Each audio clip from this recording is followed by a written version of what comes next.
Hello दोस्तों, नमस्कार। स्वागत है आप सभी का हमारे चैनल शॉर्ट हैंड गुरुजी में। तो आज के जो डिक्टेशन है ये 10 मिनट का होने वाला है। इसकी गति रहेगी 80 शब्द प्रति मिनट, जो कि एसएससी स्टेनोग्राफर को ध्यान में रखकर ये डिक्टेशन बोला जा रहा है। आप सभी लोग डिक्टेशन को लिखिए। अगर आपसे कोई आउटलाइन नहीं बनती है तो हमारा टेलीग्राम का जो ऑफिशियल ग्रुप है उस पर आप आइए और अपने आउटलाइन को, 2-4 आउटलाइन जो भी आपको नहीं आ रही हैं कॉपी पे लिखेंगे तो आपको डिक्टेशन वाले ग्रुप में बता दी जाएगी। तो चलिए टाइम नहीं वेस्ट करते हैं, सीधा चलते हैं आज के डिक्टेशन पे।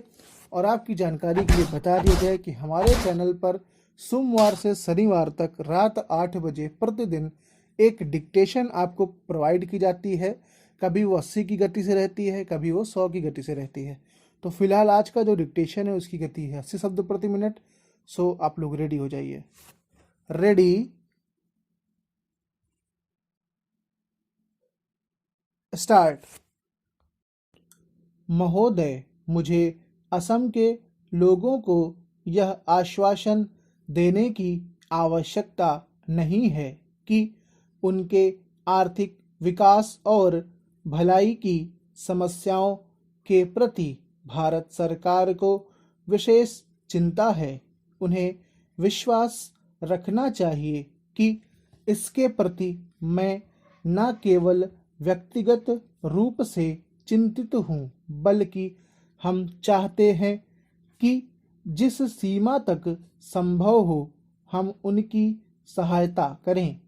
उस उद्देश्य से हमने विशेषज्ञों की एक समिति बनाई थी, जिसका काम न केवल असम के तेल साधनों की खोज करना और न केवल उनका आकलन करना था, बल्कि यह सिफारिश भी करना था कि उन साधनों का असम की जनता के हितों की अभिवृद्धि के लिए किस प्रकार उपयोग किया जाए।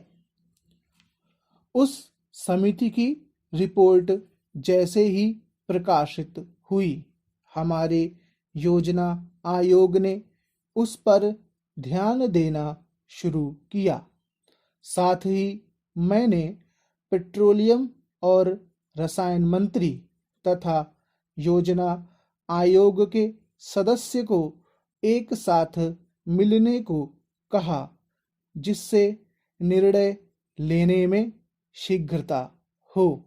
और मैं अपनी असम यात्रा से पहले या उसके दौरान, जिसकी मैं व्यग्रता से प्रतीक्षा कर रही थी, कुछ कह सकूं, लेकिन विशेषज्ञ समिति की रिपोर्ट पर भारत सरकार के विचार और निर्णय से पहले ही उसमें तेल शोध संग्राम परिषद ने एक आंदोलन आरंभ कर दिया। इस आंदोलन का कोई औचित्य नहीं था और यह विचार पूर्वक नहीं छेड़ा गया। हम सबको ज्ञात है कि असम की विशेष समस्याएं हैं और उसे सहायता की आवश्यकता है। वास्तव में हमारे प्रत्येक राज्य की कुछ समस्याएं हैं, लेकिन हम सब जानते हैं कि प्रत्येक आर्थिक समस्या को जितने संतोषजनक रूप से हम हल करना चाहते हैं नहीं कर सकते, क्योंकि हमारे साधन पर्याप्त नहीं हैं। हमें ठहर कर सोच विचार करना होगा कि आंदोलनों से हमारे सीमित साधन और भी कम न हो जाएं और इस तरह हमारे विकास कार्यक्रमों के पूरा होने में और भी देर न हो।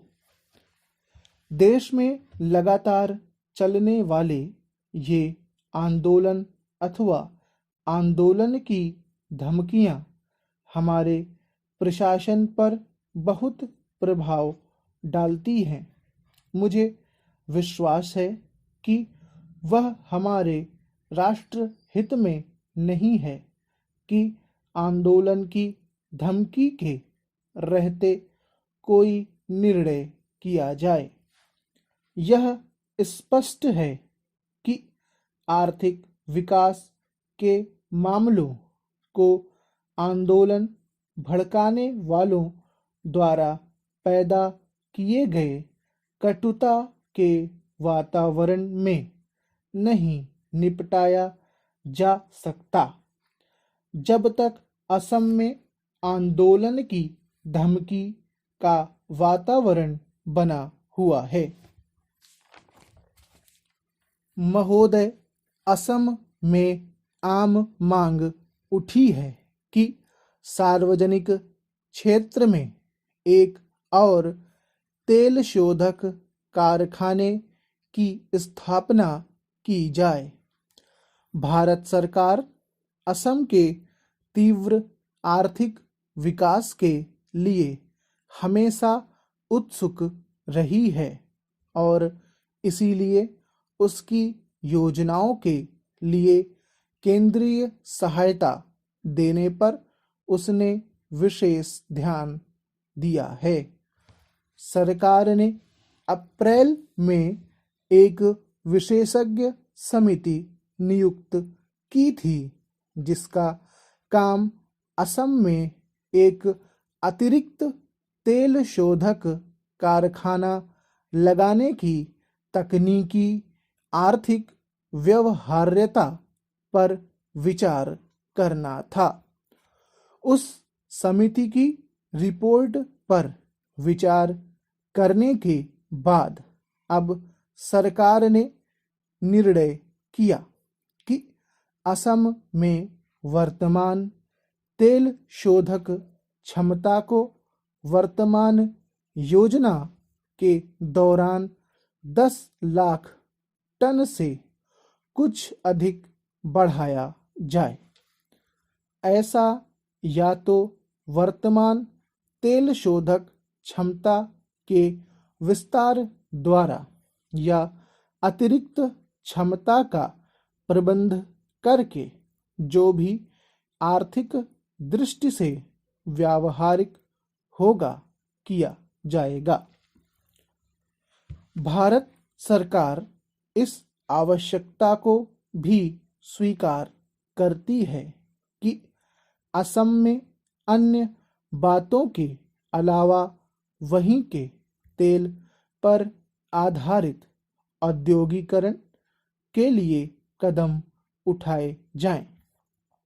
असम में मिलने वाला तेल सुगंधियों की दृष्टि से समृद्ध है जो पेट्रो रसायन उद्योग के विकास का आधार है।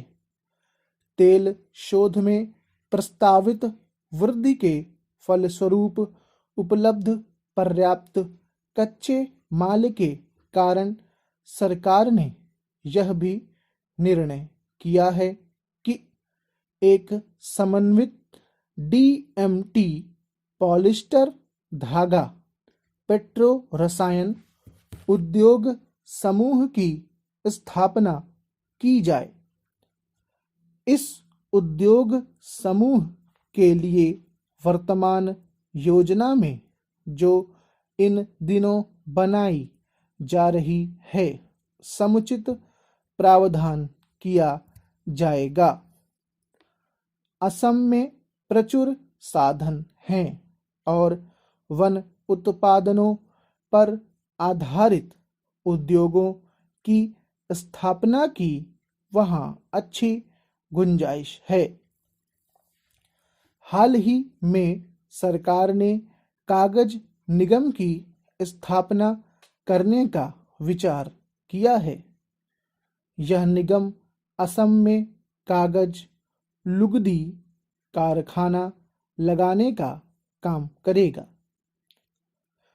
भारत सरकार एक अन्य समस्या की ओर भी ध्यान दे रही है, अर्थात ब्रह्मपुत्र और उसकी सहायक नदियों की बाढ़ों से समय समय पर होने वाली बर्बादी की ओर, जिससे केंद्र और राज्य को बहुत चिंता उत्पन्न होती रहती है।